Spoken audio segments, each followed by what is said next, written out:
Sarà una corsa a due quella alla presidenza della municipalità del Lido e Pellestrina.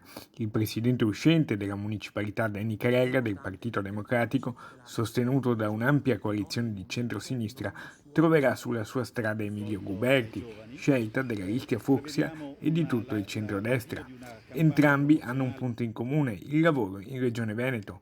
Carella, impiegato amministrativo, Guberti, giornalista oggi in pensione, ma a lungo nell'ufficio stampa della regione. Ci ricandidiamo per questa tornata elettorale per continuare il lavoro che abbiamo fatto nei 5 anni precedenti.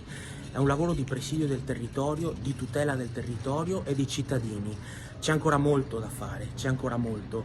Noi siamo liberi da condizionamenti, non abbiamo padroni, non abbiamo nessuno che ci legherà le mani sul nostro operato.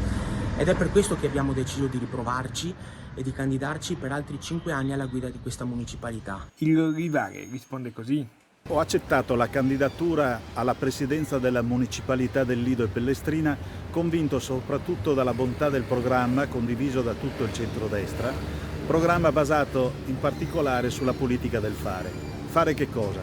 Ma per il Lido un rilancio della politica turistica e economica, per la creazione di nuovi posti di lavoro, in particolare rivolti ai giovani. Carella dice ancora. È importante che il territorio sia tutelato ogni giorno, in ogni momento, in ogni suo anfratto.